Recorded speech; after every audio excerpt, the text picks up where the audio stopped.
let's talk about like UFC Strike specifically. So you guys dropped Series 0 and then quickly followed up with Series 1, and we're still in Series 1. And there's not exactly any roadmap or any like dates that we have. So is there a point where Series 1 is going to stop? Like, how do you guys determine when we're moving on to Series 2?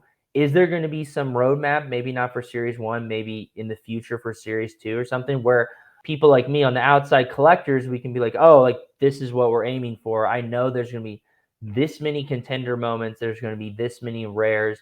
I think you guys done a really good job at not releasing tons at once. I'm someone who doesn't like have the bandwidth to get every single moment, but I own every single contender moment because when you guys do a drop, you're like, oh, here's 3. I'm like, I can get 3. I don't have to go buy 200 in one pop or like 50 in one pop. And so it's like, and these are fighters. Once again, I think you guys have done a good job curating like the right picks because they're all fighters for the most part. Where I'm like, oh, this is a fighter I want to have anyway. Like I'll take their contender moment. Like you guys, I had the Sugar Sean O'Malley. I saw you stacking those. Yeah, I was jealous. I had the challenger moment because I was like, oh, I want his debut. But then you guys released a contender, and I was like, oh, okay, like I'm going hard on this. Like, and he's not even my favorite fighter, but I think he's such an exciting fighter with such a bright future, especially from that drop. I think he has like the highest ceiling. And I was like, okay, like I'm going to grab like a chunk of these. I might have gone a little overboard, but at that point I just seen the leaderboard and I was like, I need to be top 3. Like I can't let all these other people pass me up. So I made my stamp there. But once again, that happened because I wasn't like, oh, I have to get 40 new contender moments. I was like, oh, there's like 5. So you know what? Right. I have a little extra dapper. I'm going to stack the one I really, really, really like here. Yeah, that makes sense. I think the broadest guidance we released, or rather the most specific guidance we released, is probably around the champion moments, which we said we'd only mint to 3,000. We'd only mint 3,000 total in Series 0 and Series 1. And so to answer your question, without answering your question, we're pretty far along on that track for Series 1. So like in terms of how many champion moments have been released. So Series 1 is well along. I don't think we've set a date or finalized when like we'll officially launch like a Series 2 or anything, but yeah, I forget the exact amount of champion moments that are out in circulation now, but it's approaching 3,000. Interesting. So using that as kind of a barometer would be a good idea of when Series 2 is coming to a start, probably. I think that's a fair assessment, and you can like we had for the Champion Club airdrop, it was 1430. Oh members yeah, or something like that. And then like Yanez was like, we minted that to the amount of champion moments that were out there. Yeah, which is and so close to 3,000. Now that you point that out, I forgot that is a tool we could use. Just looking at that moment. So we haven't announced when it's going to be, and like it's not like imminent. Like, but yeah, we're well along, I would say, and like Series 0 was kind of quick. Yeah. And then got into Series 1, and it's like that we published that update about the champion moment count coming down. Like that was months ago now. So like it's definitely been like drawn out, right? Yeah. The good news is that like pace. We feel I appreciate that. I think like we found that we had to like really sort of, like put out some fires early on.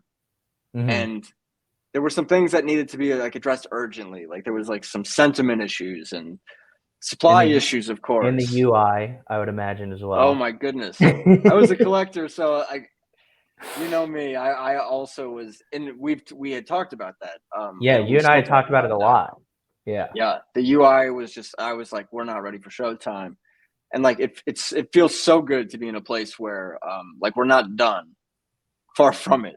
But it feels like, okay, we have the rails in place to take this somewhere. And so to like tether that or like tie that to your question about when does Series 1 end, it feels like we're finally getting into like a really good rhythm and routine. So hopefully we're wrapping this thing up, not too long, but we have a lot of champion moments. Not a lot of champion moments. Like, it's super rare, but we have a lot out of the ones that we have said that we will release in Series 1.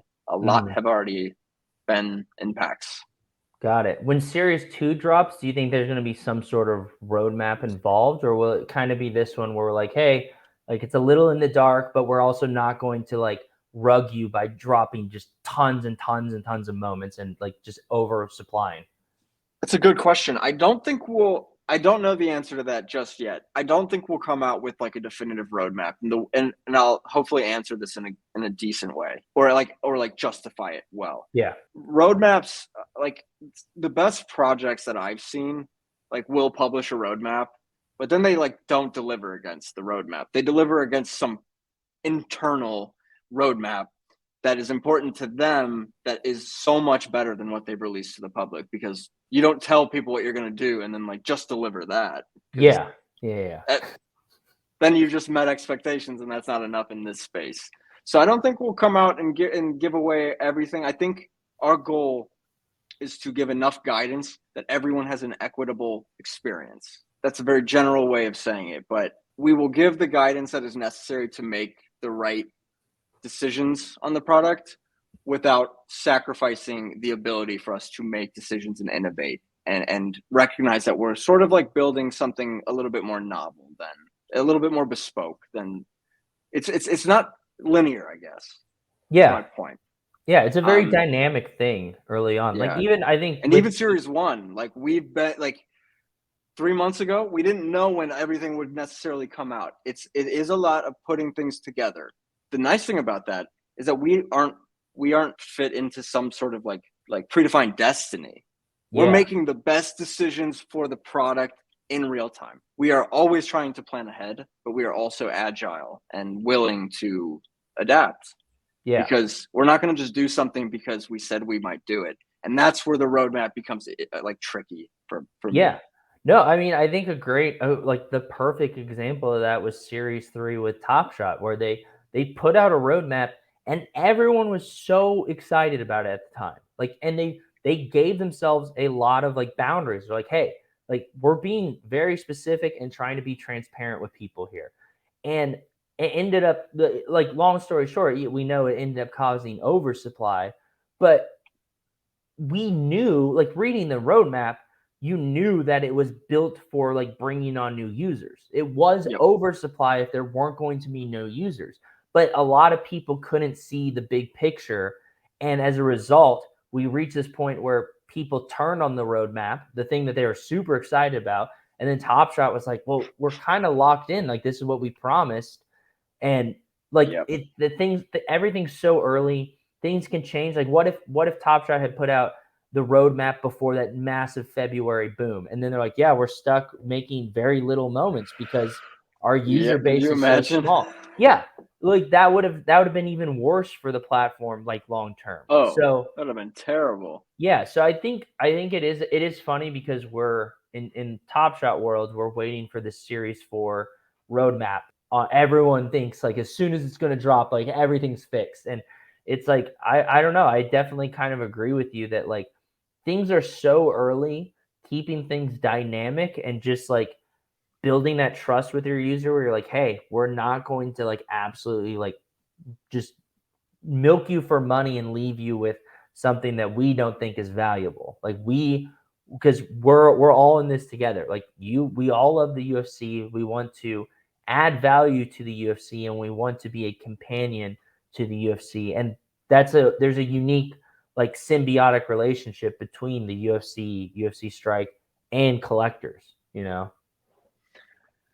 Yeah, I'd like to, don't get me wrong, I want to like highlight that it's still very important for us, or in lieu of a roadmap, it becomes even more important for us to have buttoned up communications and everything. Yeah. So I'm definitely with you that like your question about having a roadmap, we need some form of a roadmap.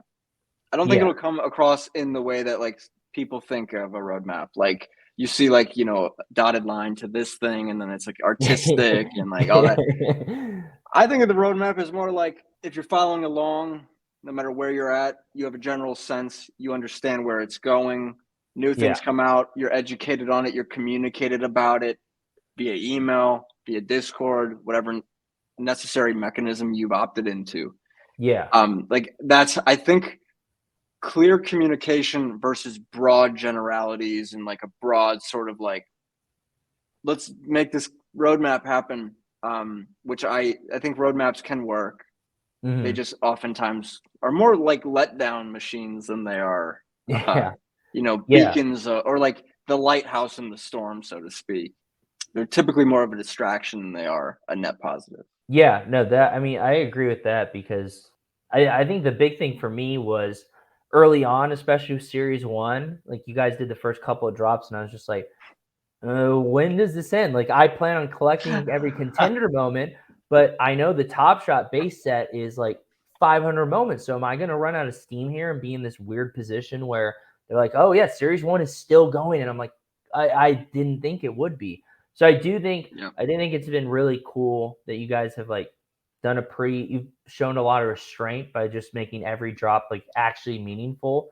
But yeah, I think some sort of just like knowing when a series starts, when it ends, general amount of like what moments, like how many moments should be minted, or like just like some basic ballpark numbers, I think is a good idea.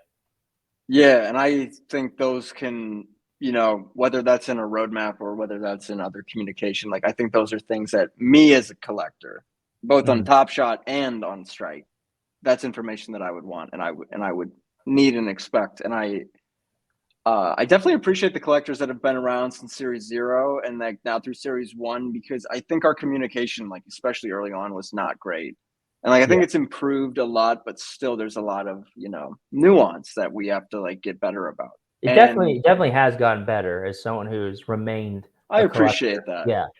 I come from the perspective where like I'm a UFC diehard first and foremost. Like I was that's where I started. I was a UFC fan before I, collected Top Shot, before I started working at Dapper. But I kind of have like that collector, fan, and Dapper employee, like the three-headed sort of view into this thing. And so when the things you're saying to me, I'm like, yeah, Jeb, why are you saying that to me? Of course, I know that. Like I'm a collector with you, man. I know that. But you're right. It's like things that haven't necessarily been done. And I hope that we've proven on Series 0 and Series 1 that like what we've done is not how it will be. We only intend to make it better. And so I think I'm excited for Series 2. That feels like it'll be a very big page turn. I think so too. And speaking of things not being the same, I think that's the perfect transition into talking more about Series 0, because when you guys dropped it, it was a 24,000 mint count, which we now know quite a bit more than we saw in Series 1. And to your guys' credit, in something where maybe having a roadmap, to your point, would have been a hindrance, is you guys were like, oh, let's pivot. Let's make a real, like, tangible pivot here, and we're going to aggressively burn these moments. We are going to provide opportunities for you guys to burn your moments and get actual, meaningful, valuable moments. As opposed to a 1 out of 24,000 Hamzat, you now have a Hamzat who is worth the same value as some champion moments, because people are like, oh yeah, I want his rare. Like I'd much rather have that than a 1 out of 24,000. You guys did this. You guys have done a really good job, I think, with the creativity, with burning. Also, I think UFC Strike out of the three had the potential to be easily the most predictive, where you could just front run it because you're like, oh look, I look at the card, it has the fighters. These are the ones I need. And as someone who like, that's like one of my guilty pleasures, and some of my content's around that, and it's like almost my niche. Like even with this last burn challenge, I thought for sure, I was so convinced you just be, oh, 5 gone, 5 to Avasa. This is a no-brainer. Like you got to burn more of them. There's less than 1,000 of each burn. And instead you guys are like, oh, well, let's get a Nagano in there who hasn't had a lot of burn because he's probably one of the most valuable and best fighters in Series 0. Let's get a Kai Kara France who we didn't burn in his last fight. I thought that was really, really cool.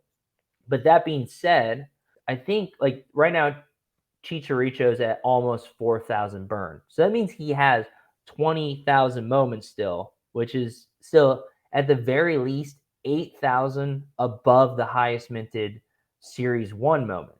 So my question is there a rough goal for like the final circulation of Series 0? Like, I'm sure you can't give me like the actual numbers, but like, do you guys want Series 0 to be rarer than Series 1? Do you want it to be like the definitive cornerstone and like the genesis of UFC Strike, or is it just like in kind of in tangent with Series 1?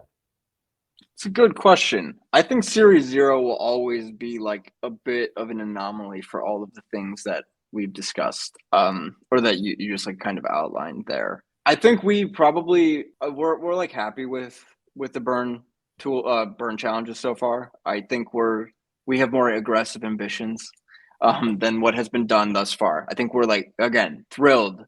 Proof of concept done. Like, we've shown that we can do these things. Now it's like, how do we do more of it? Series 0 needs to, like, we're I think still a long ways away from even having unfortunately the not a long ways, but just like in terms of the counts still. Yeah.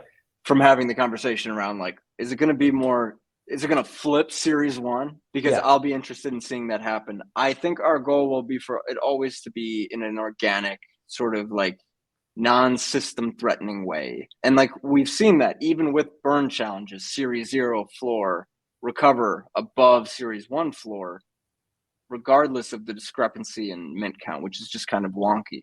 So it's like a delicate balance of like, you want to scale it elegantly without causing any like crazy shocks, because it would be weird if like, the S0 floor was like 2x the S1 floor for contender moments. Yeah, but we a hadn't good burned point. anything more. Yeah, I didn't even really think about that, but that's actually such a good point. We don't want it just to be viewed as like trade tickets or anything like that necessarily. And it also goes back to like a lot of these moments, like I like them. So I'm like, hey, why would you want to burn that? Well, to get a more ultra rare Kamzat. Like, I would have done the Kamzat burn if I could have. So like, as far as like Series 0 goes, I don't think we have any prescribed endpoint just yet. I think the goal is to always make sure that the supply is where it needs to be, and it's not right now. So like, once we get the supply where it like is in a good place, then I think we'll have the luxury of being like, do we make this the cornerstone of everything? I kind of like, as a blockchain enthusiast, I believe in provenance, and I believe in like, Series 0 was the first, so inherently it has a premium, but like, TBD if we'll like do anything that's like really built around that as a cornerstone. Okay. Yeah, that's actually that's not the answer I expected, but that's actually really cool. Because like, yeah, I guess having how you pointed out, like shocking the UFC strike economy probably wouldn't be a good thing for it overall big picture. If you're just like, oh, let's burn like a ton of these like right away, and then just like UFC strike explodes in price and it never like recovers where it's supposed to be, even though like Chicharito right now is at $8 and he's only had 4,000 burns. So he's still significantly more minted than Series 1 moments, and some of these Series 1 are going for like $3. So yep. I think that's a really, really interesting point there. So it's all very nuanced and complex, and like, I don't have all the answers. None of us do, but we're gonna try to figure it out as we go.